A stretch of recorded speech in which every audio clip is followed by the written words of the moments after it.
We got some exciting new information from the New World devs today, talking about Season 5, the new things to come, the things that are going to be delayed, and some interesting new artifacts, 8 of them that are coming out. So let's get into it. First of all, I'm going to start off talking about the delays. Let's get the bad news out of the way already. The season trials with mutators, those are going to be pushed back. They're not happy with how they've been developed so far, so they will not be in season 5. Unfortunately, that would have been interesting and fun. No new heart runes. I don't know if many people are that worried about that. I think there's enough heart runes in the game that do enough stuff. So some of the ones they've added, like the beast and the worm from underground, aren't really that useful anyways, in my opinion. If you have a use for them, let me know. But the beast one at least makes me crack up every time I use it, so I do enjoy that. The MSQ update was also pushed back. The cross-world dungeons pushed back to season, well, probably be in season 6, but they're pushing it back maybe late season 5. So, you know, that I hope they can work out and get to the end of season 5 at least, because it would be a lot easier to queue up for dungeons, get into them, and, you know, get a lobby going. Also, some very exciting new information on the dungeons I'm going to explain here. For healers and tanks out there, you're going to get bonuses, but, you know, I'll get into that here in a little bit.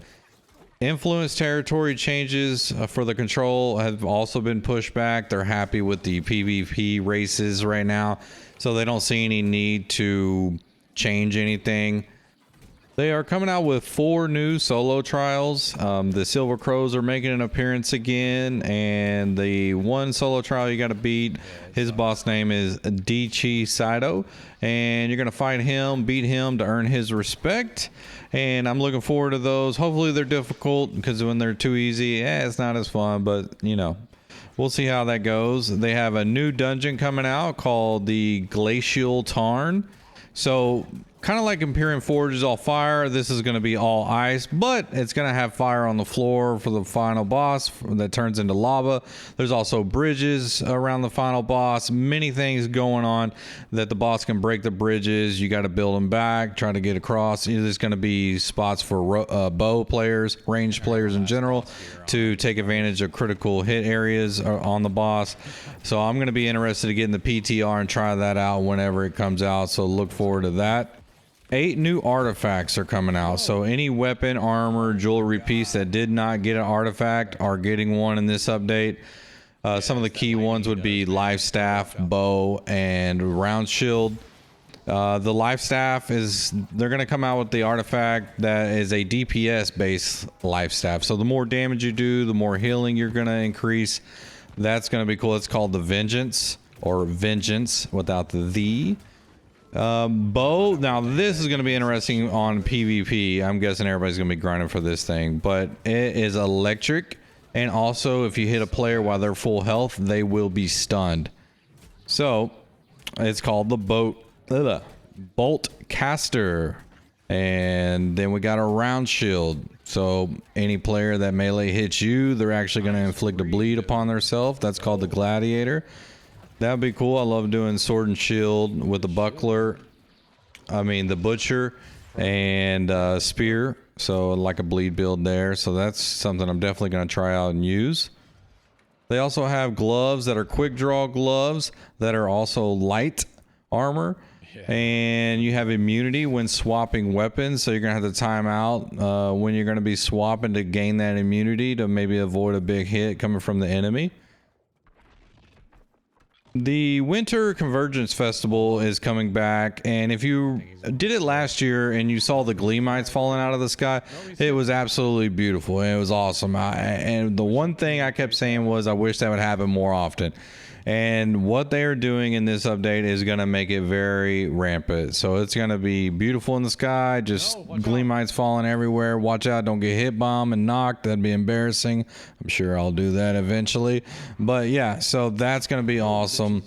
There's going to be a new resource called the Pristine Gleamite Chunk.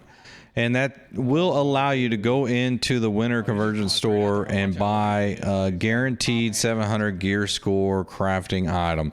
So that's cool. The Halloween event we just had was up to 675. Oh, my alarm was up to 675, and that was not 700. So that was stupid. A lot of people didn't even grind for that event after the first week. So 700 gear score is going to be awesome. There's going to be a lot of people grinding this out.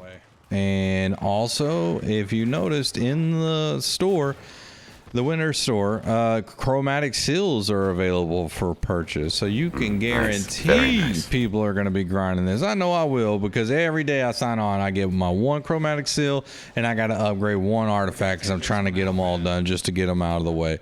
I crafted some great swords early on and some spears, sold them, made about 200k profit, but now people aren't really buying stuff anymore because they've grinded out all the artifact weapons. So I'm not sure what people are doing to make money out there right now. It's interesting.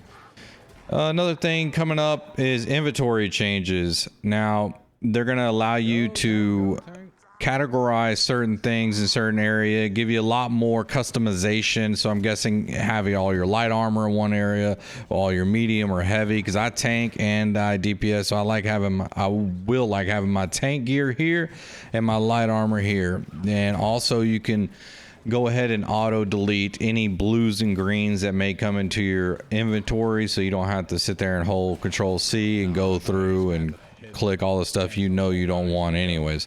So quality of life changes are well needed. I really wish they would adjust the perfectly salvaged information thing that pops up in the middle of the screen when you're salvaging, because I gotta wait for it to go away to see what the next item is, and it is such a horrible location they put that in. It's been a problem since day effing one.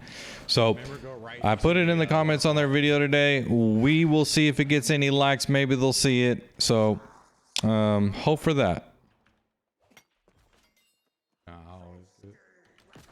They're gonna have improved group finder, so that's gonna be a really good thing to help get groups going quickly. The healers and tanks are gonna get paid more, I'm guessing, with dark matter, possibly more gold too, which I've been saying for a while they need to do. They need to find a way to make healers and tanks benefit way more than DPS, so people are more, you know, not obligated, but people are more willing to take on those roles. And that's going to be a big thing to help fill lobbies, because we're always waiting on a healer and a tank.